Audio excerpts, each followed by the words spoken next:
Yo, yo, yo, yo, what's up? What's up? What's up? What's up? It's your boy Cups the Universe, aka Polar Lounge, aka PD Mossberg, and we are back. And it's been a while, so I just want to say, hey, what's up to everybody? Hope all is doing well. I was in here just pondering certain things, and I'm thinking, right? So I'm like, let's just go right into it. This one right here is like, okay, the valley of the shadow of death, right? Okay.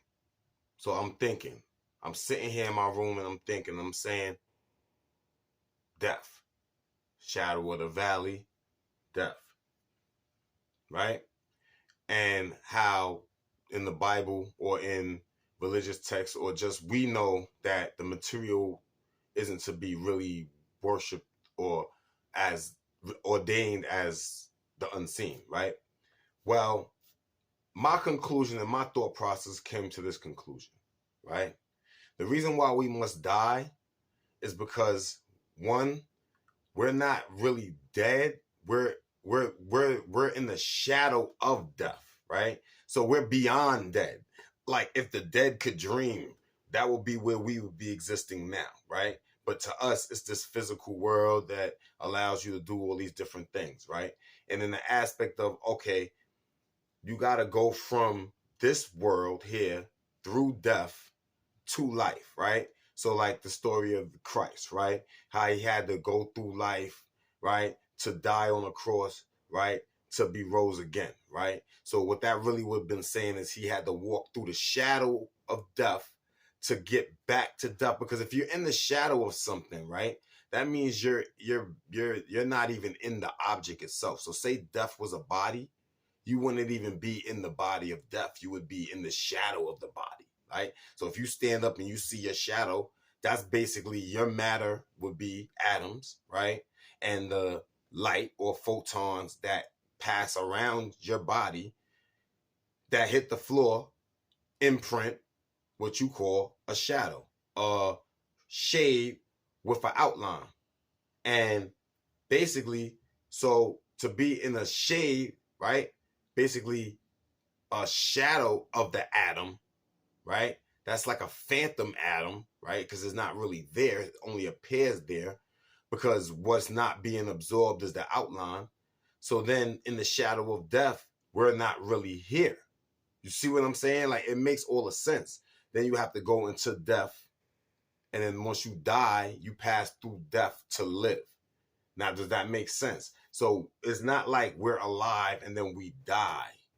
Most people would come from the shadow into the death, back into the shadow, into the death, back into the shadow, into the death. That would be what you would be considering reincarnation. Constantly recycling yourself back into the shadow, right? Which is the phantom particles, right?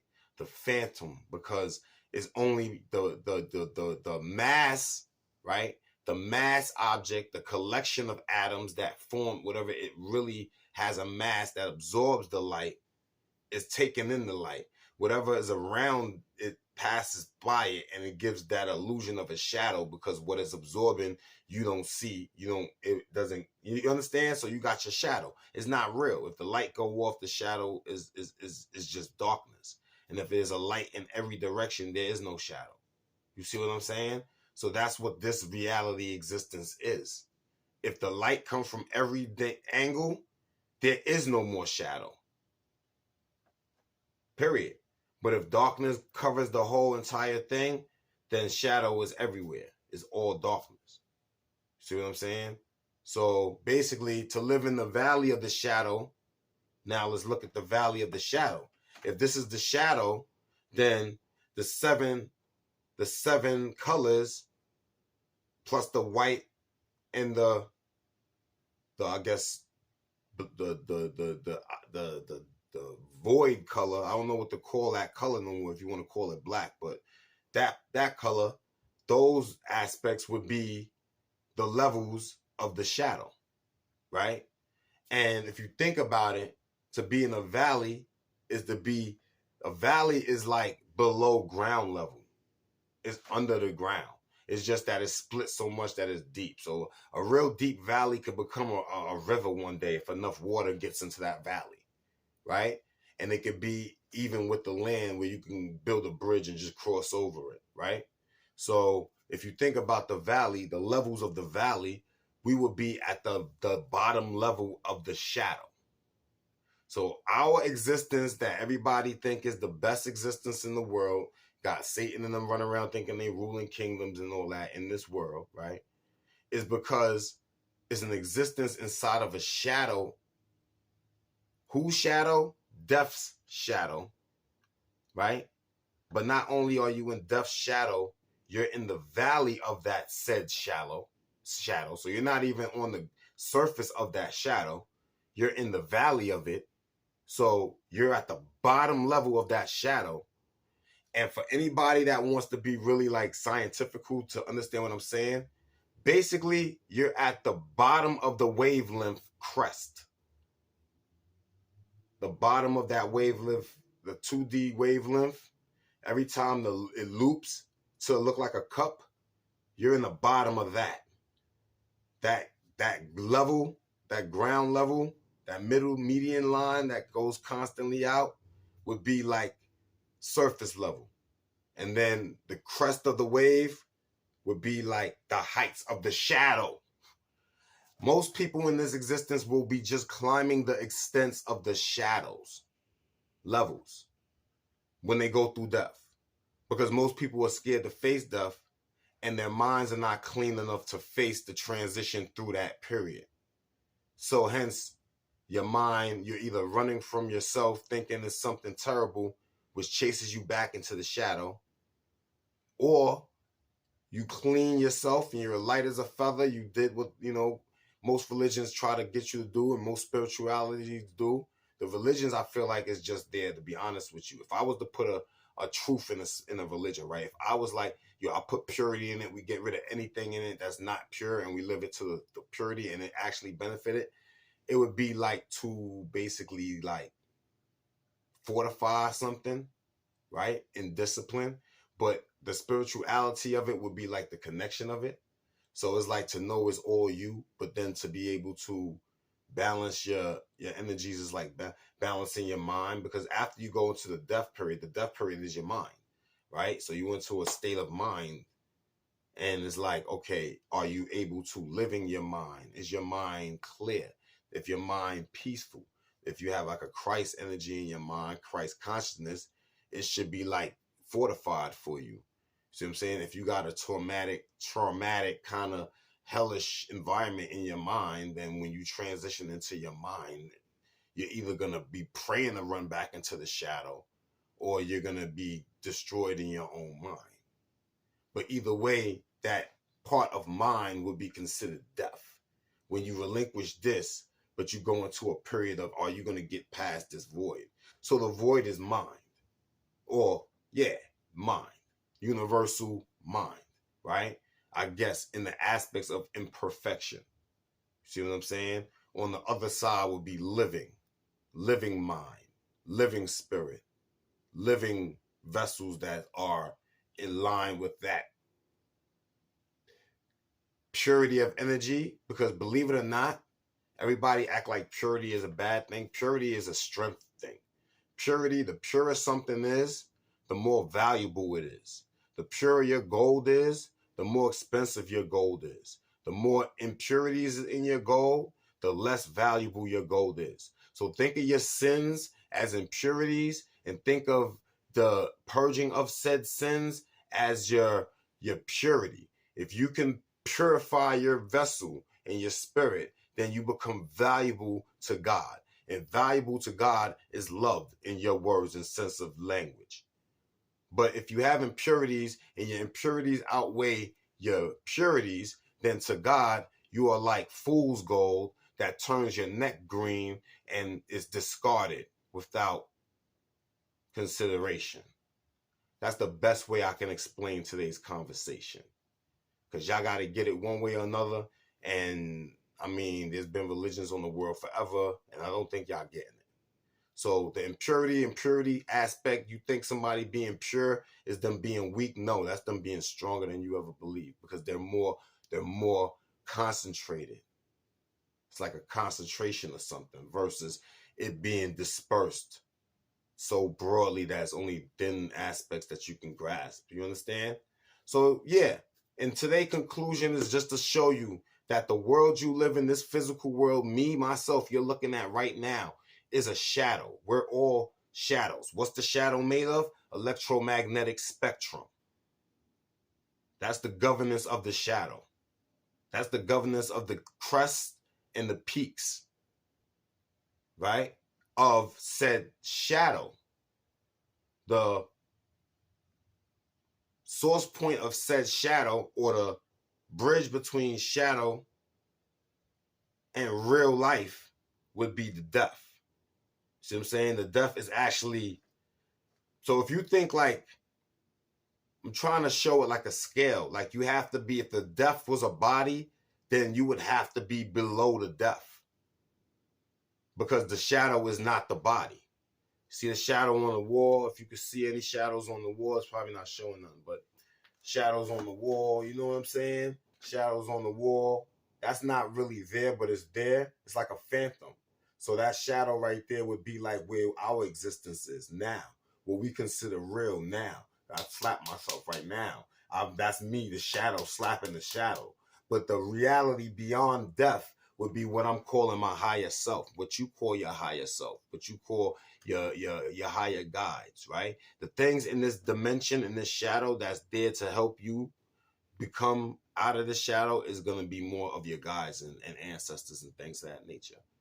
You see what I'm saying? They'll come to you in different forms. So if you are a religious person, then they'll try to tap to you through that stuff. If you're not, it'll tap into you through something else. But one thing is definitely for certain, you will get these signs from things that are beyond your control whenever it really wants to do that.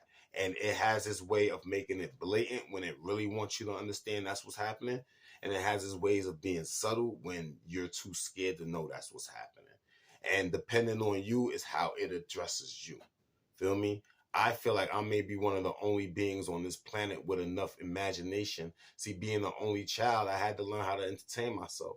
I used to make little arms with the foil and have like end up making a full body, and now I got little action figures, little toy, little action worlds and all this. But because I can do that, like I'm probably one of the beings only in the world, and I'm not saying I'm the only one, but I'm one of the only ones that can imagine something so strongly that I can pull it in, because I know that the shadow is not death, and I know that I'm alive on the living spirit side. So now all I have to do from the shadow is touch my real self, because if you look at it, the shadow, even though it's not there, is still in sync with the physical that is before the shadow. Without the physical, the shadow won't exist. But whenever I move my hand, because it moves with the light or the projection source of that reality, you can see the shadow is in sync with me as well. So if you think about this reality, I'm in sync with my real body, because this body is just a shadow. And the vessel, the bridge to that would be the Christ energy, or the Kundalini energy for people that don't want to hear in the person story. But Christ's morale system was the driving force to the Christ Kundalini energy, because those are states of beings that you have to be in order to attain it. And you can't take it without attaining those states of being. So there's no way you can steal it from somebody else. And so with that being said, work on your shadow journey back to your living vessel, your natural being, your natural present self. And I don't mean the shadow being a natural, but it's just a reflection of above, so below. But get yourself into knowing what's going on, so when you transition through the death state, you know that you're not leaving, you're moving forward, and that we're the ones that's still behind here. Like, this is the back end of death, not the front end. And life is on that side of death, not the other way around. We're behind death, like an existence after death, but not really in that aspect, but behind death. So yes, atoms that exist behind the state of death.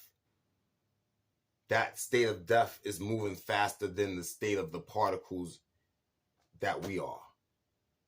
So we exist in the shadow. We're like milliseconds behind. We're not really on the phase. But when we get a certain age, it gets closer. Boom. Then you transition through it. Then life, right? What life look like there, I want to know. I've been spending a lot of time here in the shadow of death with you guys. All right? So, yo, it's your boy Cups the Universe, a.k.a. Poet Lounge, a.k.a. P. Mossberg. Yo, let's get it together. Just reverse everything. Boom. It's not living and then dying. It's already dead, then death, then alive. Not life, then death, then after death. We already in after death or underworld status now. So now is after death. The point of death in life, you have to die in order to live. And then life. All right? Living in the shadow of death, then life. If living in the shadow of death, you still had morality, integrity, and you still moved with the energies that was trying to lead you from your living side of yourself, which is not just in the shadow realm. I mean, the living side of you that you call your higher self, your oversoul, and all that, beyond and incapable of even crossing over past the barrier into death or over past death, but able to influence the shadow. Because what influenced the shadow? The light. Yo, it's your boy Cups the Universe, a.k.a. P.D. Mossberg, a.k.a. Poet Lounge, and I just wanted to share that with you. It was a little inspirational epiphany that I was just concocting again in my head. And I will come back to doing these again. Shout out to y'all. Oh, man, love, nothing but love. Stay fortunate, okay? Stay fortunate. Always be able to see the signs that allow more fortune and prosperity into your living vessel or into the vessel that is attached to your living vessel that can emulate your living vessel to an extent with limitations of physicality and material bondages. Okay? So everybody have a great day today, man. Be well. Stay well. One love, wholeness.